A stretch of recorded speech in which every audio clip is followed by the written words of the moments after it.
옛날 어느 작은 마을에 장난감을 만드는 제페토 할아버지가 살았어요. 할아버지는 그가 만든 장난감들을 팔곤 하였지요. 제페토 할아버지는 지금껏 아이가 없다는 것을 늘 안타까워했어요. 어느 날 할아버지가 산책을 하는데 숲속에서 새로운 장난감에 쓸 적당한 통나무를 발견하였어요. 오, 내가 찾던 바로 그 통나무로군. 이걸로 예쁜 인형을 만들어야겠어. 제페토 할아버지는 그 통나무를 등에 이고 작업장으로 향했어요. 그는 테이블 위에서 그 통나무를 조각하기 시작했지요. 그런데 갑자기 예상치 못한 일이 벌어졌어요. 통나무에서 어떤 소리가 들리지 뭐예요? 처음에 할아버지는 너무 당황했지만 곧 잘못 들은 게 분명하다고 생각했어요. 그래서 다시 조각하기 시작했는데 이번에도 같은 목소리가 들리는 거예요. 응? 내가 너무 늙어버린 게야. 환청을 듣다니 말이야. 제페토 할아버지는 계속 일하였지요. 처음에는 인형의 머리가 만들어지더니 뒤이어 팔과 다리까지 만들어졌어요. 마침내 인형이 탄생했답니다. 그는 인형을 의자에 앉히고 깨끗하게 정리했지요. 바로 그때 또 다른 목소리가 들렸어요. 안녕하세요. 제페토 할아버지는 어안이 벙벙하여 둘러보았지만 나무 인형 외에는 아무도 보이질 않았어요. 그래서 그는 하던 일을 이어서 마저 했죠. 잠시 후 그 인형은 의자에서 내려와 방 안에서 신나게 춤을 추기 시작했고 이것을 본 제페토 할아버지는 정신을 놓지 않으려고 노력했어요. 어우, 세상에. 인형이 살아있다니. 물론 진짜 아이는 아니었지만 그것은 웃고 이야기하고 사람처럼 놀기도 했답니다. 제페토 할아버지는 그 인형에게 이렇게 말했어요. 지금부터 내 이름은 피노키오. 넌 나의 아이란다. 제페토 할아버지와 피노키오는 함께 행복한 시간을 보냈답니다. 피노키오는 곧 학교 갈 때가 되었어요. 하지만 제페토 할아버지에게는 피노키오에게 문구를 사줄 돈이 없었지요. 그래서 할아버지는 코트를 팔아서 받은 돈을 피노키오에게 주었어요. 피노키오는 그 돈을 가지고 기뻐하며 학교로 가고 있었지요. 모든 가게와 시장을 둘러보고 사람들도 구경하면서 말이에요. 그때 갑자기 그의 앞에서 작은 소동이 일어났어요. 어찌된 일인지 알아보려고 그는 사람들 속에 파고 들어갔지요. 피노키오는 키가 무척 작았기 때문에 앞으로 가서 보려고 사람들 사이를 간신히 빠져나갔어요. 그러자 크고 알록달록한 텐트가 보였어요. 바로 서커스 텐트였지요. 텐트 앞에 있던 광대가 손님들에게 큰 소리로 외치고 있었어요. 피노키오는 그 안에 무엇이 있는지 궁금했지만 광대가 막아서는 바람에 안에 들어갈 수는 없었어요. 돈을 내지 않으면 들어갈 수 없단다. 피노키오는 잠시 생각하더니 할아버지가 학교에 가져가라고 준 돈이 떠올랐어요. 돈 있어요. 피노키오는 주머니에서 돈을 꺼내 광대에게 주었지요. 텐트 안은 무척 재미있었어요. 그는 텐트 가운데 무대 위에서 놀고 있는 인형들을 보았어요. 우와, 저 아이들도 나무로 만들어졌어. 무대로 뛰어 올라간 피노키오는 그 인형들과 함께 춤을 추기 시작했어요. 그 쇼를 보러 온 관객들은 피노키오에게 화가 났지만 인형들의 줄을 잡고 있던 무대 위의 서커스 주인은 살아있는 인형을 보게 되어 무척 기뻤답니다. 줄이 없는 인형이라 떼돈을 벌 수 있겠구만. 그는 생각했어요. 그리고 그 쇼가 끝나자마자 서커스의 주인은 피노키오를 잡아 철장에 가두어 버렸어요. 피노키오는 제페토 할아버지의 말을 안 듣고 학교에도 가지 않았다는 생각에 너무나 속상해서 울기 시작했어요.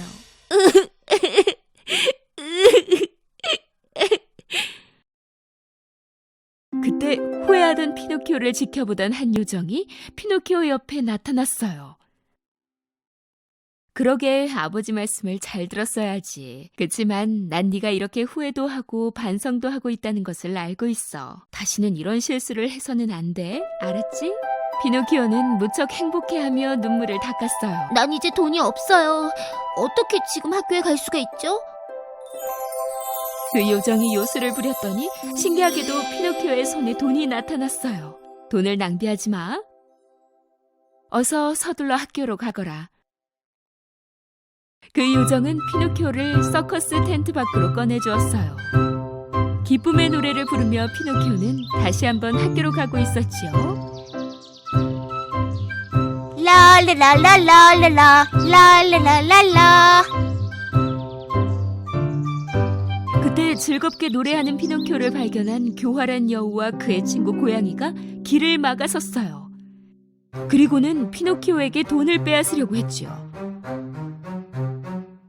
어딜 그렇게 즐겁게 가고 있는 거니? 문구점에 들러 물건 좀 사고 학교에 갈 거야. 이런, 그 돈으로는 문구를 살 수가 없어. 내 말을 들으면 더 많은 돈을 벌 수 있을 텐데. 어떻게 해야 되는데? 그 돈을 우리에게 주면 우리는 마법의 땅에 심을 거야. 그럼 넌 돈이 열리는 나무를 가질 수가 있지. 필요할 때마다 따서 쓰면 돼. 순진한 피노키오는 여우가 한 말을 전부 믿었기 때문에 여우에게 돈을 모두 주었지요. 돈을 가로챈 그 여우와 고양이는 재빨리 사라지고 말았어요. 혼자 남겨진 피노키오에게 요정이 다시 나타났어요. 왜 아직 학교에 가지 않은 거니? 좀 전에 내가 준 돈으로 문구점에 갔었니? 사실 그 요정은 여우에게 돈을 다 주었다는 사실을 알고 있었으므로 피노키오에게 경고했어요. 거짓말을 하면 벌을 받게 될 거란다. 피노키오는 그 요정의 경고를 듣고도 결국 거짓말을 했어요. 네, 문구를 샀었는데요. 학교에 두고 왔어요. 피노키오가 말을 끝내자마자 그의 코가 길어지기 시작했어요. 그 말이 사실이니? 피노키오가 또 거짓말을 하자 그의 코는 점점 더 길어졌어요. 결국 그는 머리를 움직일 수조차 없게 되어버렸지요. 어떡해. 이제 어떡하지? 마침내 피노키오는 자신의 잘못을 깨닫고 요정에게 일어난 모든 일을 털어놓기 시작했어요. 피노키오가 이제 옳은 길을 가고 있다고 생각한 그 요정은 그의 코를 다시 되돌려 놓았어요. 사실을 털어놓으니 이제 너를 용서할게. 그 요정은 다시 요술을 부려 여우에게 빼앗긴 돈도 되돌려 주었고 다시는 돈을 낭비하지 말라고 경고하였답니다. 피노키오는 돈을 손에 꼭 쥔 채 노래를 부르며 다시 걷기 시작했어요. 하지만 이번에는 또 다른 위험이 기다리고 있었어요. 피노키오를 가둬두었던 그 서커스 주인이 피노키오의 눈앞에 다시 나타났지 뭐예요. 피노키오가 도망가자 그 서커스 주인은 무척 화가 나 그를 혼내주고 싶어 했어요. 그는 피노키오를 잡아 바다로 던져버렸어요. 피노키오는 바다에 빠졌지만 가라앉지는 않았어요. 나무로 만들어진 피노키오는 수면 위에 떠 있을 수 있었지요. 피노키오는 오히려 너무 편안하여 팔다리를 이용해 수영하기 시작했어요. 그리고 피노키오가 해변가로 헤엄쳐가는 도중에 일이 또 일어났어요. 무슨 일이지? 여기가 도대체 어디야? 피노키오는 갑자기 어두운 곳에 갇혔다는 것을 깨달았어요. 아무리 주변을 둘러보아도 나갈 수 있는 곳은 보이지 않았지요. 사실 피노키오는 커다란 물고기의 뱃속 중앙에 앉아 있었어요. 피노키오는 물고기에게 잡아먹혔던 것이었어요. 한편 제페토 할아버지는 피노키오를 무척 걱정하며 그를 찾아 나섰어요. 피노키오! 피노키오! 마침내 제페토 할아버지는 피노키오가 던져졌던 그 해변에 도착했어요. 할아버지는 혹시 피노키오를 본 사람이 있는지 어부들에게 물어봤지요. 그런데 마침 한 어부가 피노키오를 기억하고 있었어요. 그는 피노키오가 바다에 빠졌다고 얘기해 주었지요. 제페토 할아버지는 그 어부에게 도움을 요청했어요. 할아버지가 무척 좋은 분이라고 생각한 어부는 요청을 거절할 수가 없었지요. 그래서 그는 할아버지가 피노키오를 구할 수 있도록 작은 보트를 내주었어요. 제페토 할아버지는 보트에 올라 항해를 시작했어요. 그런데 갑자기 큰 폭풍이 몰려왔어요. 그 작은 보트는 더 이상 큰 파도를 견뎌내지 못하고 부서지고 말았어요. 할아버지는 결국 바다 한가운데 표류하게 되었지요. 제페토 할아버지는 너무 나이가 많고 또 수영을 할 줄 몰랐기 때문에 깊은 바닷속으로 가라앉기 시작했어요. 바로 그때 피노키오를 삼켰던 그 거대한 물고기가 제페토 할아버지도 삼켜버렸지 뭐예요. 제페토 할아버지는 물고기의 목구멍에서 미끄러져 곧바로 뱃속으로 들어갔지요. 그리곤 한 아이의 우는 소리를 들었답니다. 할아버지는 누구의 목소리인지 바로 알아차릴 수 있었어요. 피노키오, 내 아들아. 결국 너를 찾았구나. 얼마나 걱정했다고. 아버지의 목소리를 듣고 피노키오는 울고 있는 할아버지를 껴안았어요. 아빠 말씀을 어겼어요. 죄송해요. 용서해주세요. 이제부터는 아빠 말씀 잘 들을게요. 피노키오가 진심으로 미안해하는 모습을 본 요정은 다시 나타나서 그들을 구해주기로 결심했어요. 그녀는 제페토 할아버지와 피노키오를 물고기의 뱃속에서 꺼내 해변가로 보내주었답니다. 그날 이후 피노키오는 아빠 말씀을 잘 듣는 아주 영리한 소년이 되었어요. 매일 학교에 갔고 방과 후에는 곧장 집으로 달려가 작업장에 계시는 아빠의 일손을 도왔답니다. 그 요정은 이렇게 멋지게 변한 피노키오에게 선물을 주기로 결심했어요. 어느 날 밤 피노키오가 자고 있을 때 그녀는 침대 곁으로 다가와 그에게 요술을 부렸어요. 아침이 되자 피노키오는 일어나서 여느 때처럼 학교에 갈 준비를 하였어요. 침대 밖으로 나온 피노키오는 뭔가 다르다는 것을 깨달았죠. 처음에 피노키오는 자신의 손을 본 후 그의 몸도 살폈어요. 그는 무척 놀랐답니다. 그는 더 이상 나무로 만든 인형이 아니었어요. 그는 진짜 소년이 되어 있었던 거예요. 너무 기뻤던 피노키오는 할아버지에게 달려갔어요. 아빠! 저 좀 보세요! 진짜 소년이 된 피노키오를 보자 할아버지는 무척 행복했지요. 세상에 정말 아들을 갖게 되었어. 아빠와 아들은 서로 얼싸안으며 기쁨의 눈물을 흘렸어요. 그 후 피노키오는 다시는 거짓말을 하지 않았고 멋진 코도 다시는 변하지 않았어요. 옛날에 사랑스러운 가족이 살았어요. 그 가족은 3명의 아이들이 있었는데 그들의 이름은 젠, 마이클, 그리고 웬디였죠. 웬디는 항상 엄마에게 피터팬이 그녀의 방에서 어떻게 플룻을 연주하는지 말해주곤 했어요. 엄마는 항상 상상 속의 일일 뿐이라고 말했지만 딸아이의 방에 떨어진 나뭇잎을 보고는 조금 혼란스러웠어요. 웬디가 피터팬이 항상 나뭇잎을 떨어뜨리고 간다고 말했으니까요. 어느 날 밤 부모님은 나가시고 아이들만 집에 있었어요. 그들은 너무 졸려서 자고 있었지요. 그런데 피터팬이 조용히 들어와 떨어뜨리고 간 나뭇잎을 찾으러 왔지 뭐예요. 그때 웬디가 잠에서 깼어요. 피터팬, 널 기다리고 있었어. 아무도 네가 진짜 있다는 걸 안 믿어줘. 웬디는 피터팬을 위해 숨겨두었던 나뭇잎을 돌려주었어요. 그녀는 피터팬이 좋았죠. 그래서 나뭇잎으로 그의 옷을 꿰매주었어요. 웬디, 재미있고 놀라운 모험 이야기를 들려줄까? 난 모험 이야기는 듣고 싶지 않아. 난 너와 함께하고 싶어. 바로 그때 피터팬의 요정 친구 팅커벨이 창문으로 들어왔어요. 역시 네가 여기 있을 줄 알았어. 설마 나를 빼놓고 모험을 하려는 거야? 너 없이는 아무것도 할 수 없다는 걸 알고 있잖아. 웬디는 형제들을 깨웠어요. 그녀의 형제들은 무척 놀라워하며 피터팬과 팅커벨을 바라보았죠. 자, 날아갈 준비 됐어? 팅커벨이 요술가루를 뿌렸더니 그들이 공중으로 떠오르지 뭐예요? 그렇게 모두 집을 떠났어요. 아이들은 단번에 네버랜드로 향했죠.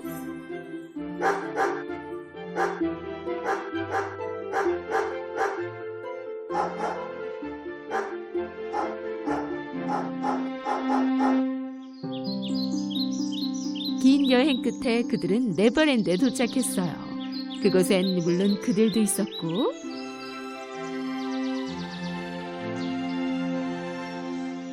인어공주,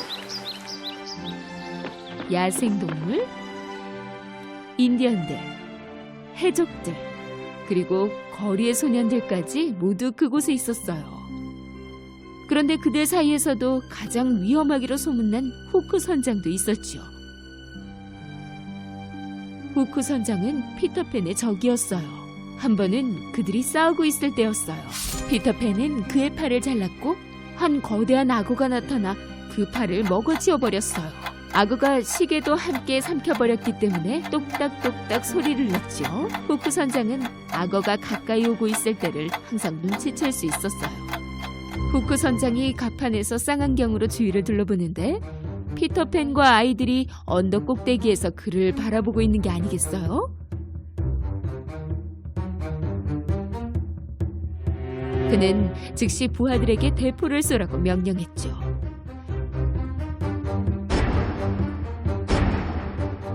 피터팬과 아이들이 대포를 피해 도망가는 건 무척 어려운 일이었어요. 팅커벨, 아이들을 안전한 곳으로 옮겨줘. 내가 후크 선장을 상대할게. 팅커벨은 웬디에게 질투가 나서 이참에 피터팬에게서 멀리 떨어뜨려 놓고 싶었죠. 핑계를 대고 그녀는 웬디를 언덕 뒤편에 두고는 젠과 마이크를 데리고 해변의 안전한 곳으로 갔어요. 그 섬에 사는 거리의 아이들은 멀리서 웬디를 발견하고는 그녀를 적군이라고 생각해서 다치게 하고 말았어요. 그때 피터팬은 후크 선장과 싸우고 있었죠. 그런데 갑자기 후크 선장의 팔을 앗아갔던 악어가 나타났지 뭐예요. 후크 선장은 무서워서 멀리 도망쳤어요. 피터팬은 돌아오는 길에 다친 채 암석 옆에 쓰러져 있는 웬디를 발견했어요. 그는 무척 화가 났죠. 거리 아이들은 그들이 다치게 한 소녀가 바로 피터팬의 친구라는 것을 깨닫고 무척 미안했어요. 내 친구들을 보살펴달라고 했잖아. 팅커벨도 무척 미안했어요. 자신이 어떤 잘못을 했는지 깨달았죠. 미안해, 피터. 다시는 이런 일 없을 거야. 약속할게. 거리의 아이들은 웬디와 그녀의 형제들을 위해 멋진 집을 만들어 주었어요. 밤이 되자 그들은 웬디의 이야기를 들으며 나무 아래에 있는 집에서 편하게 잠을 잤지요. 그리곤 피터팬은 그 집 앞을 지키곤 하였어요. 어느 날 그들이 바위 위에서 쉬고 있는데 해적들이 다가오는 게 아니겠어요? 그 해적들은 인디언 족장의 딸을 인질로 잡고 있었죠.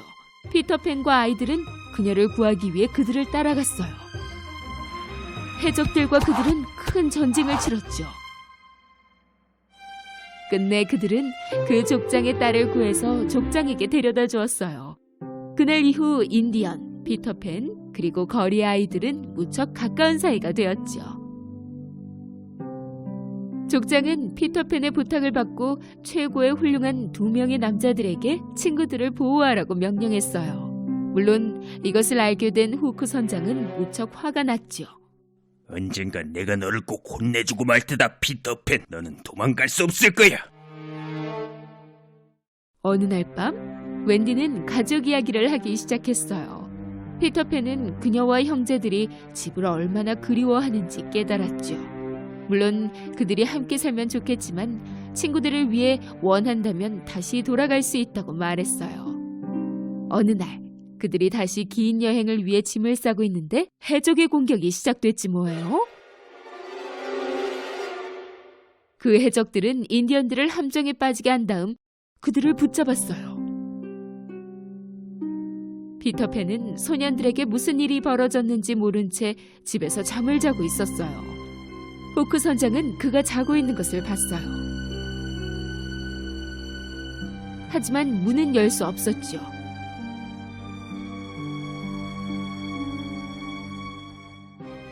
그래서 그는 병에 독을 붓고는 피터팬을 계속 자게 하기 위해 그것을 문 아래 두었어요. 피터팬은 하루를 꼬박 자고 말았어요. 그때 팅커벨이 들어와서는 그동안 있었던 모든 일을 다 말해주었죠. 팅커벨과 피터팬은 친구들을 구하기 위해 길을 떠났어요. 그들이 해적들의 본부인 행복한 바위에 도착하였지만 아무리 봐도 해적을 찾을 수는 없었어요. 그래서 그들은 바위의 반대편으로 향했죠. 그곳에서 그들은 충격을 받았어요. 웬디, 젠, 마이클, 그리고 거리 아이들까지 모두 묶여 있었고 후크 선장은 횃불을 붙이려 하는 게 아니겠어요? 마지막으로 할 말 없나? 그중 가장 나이가 많은 웬디가 말하기 시작했어요. 나의 마지막 말은 너희 진짜 부모님이 너희에게 해주실 말씀일지도 몰라. 부모님들이 여기 계셨더라면 두려워하지 말고 죽음 앞에서 당당히 용기를 가지라고 하실 거야. 두려워하지 말자. 선함이 이길 테니. 항상. 후크 선장은 웬디의 말에 무척 화가 났어요. 그래서 그녀를 보트로 내려가 큰 기둥에 묶었죠. 그 순간 피터팬과 팅커벨은 아이들을 구하려고 도착했어요. 동시에 인디언들과 그의 족장 역시 돕기 위해 도착했죠. 피터팬은 무척 행복했고 덕분에 아이들을 모두 쉽게 구할 수 있었어요. 이제 웬디에게 갈 차례였죠. 피터팬과 거리 아이들은 단 몇 명의 해적만 남아있는 후크 선장의 배에 올랐어요. 공격당할까봐 두려웠던 해적들은 모두 배에서 뛰어내렸죠.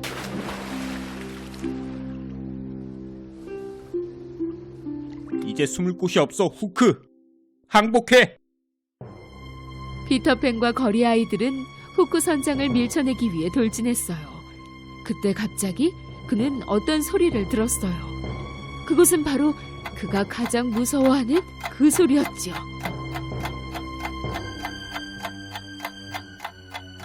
후크 선장이 두려워하며 뒤를 돌아보니 악어가 그를 기다리고 있지 뭐예요? 도와줘! 눈 깜짝할 새 그는 배의 반대편으로 달려가 점프한 뒤 최대한 빨리 수영하기 시작했어요. 피터팬과 아이들은 배꼽을 잡았어요.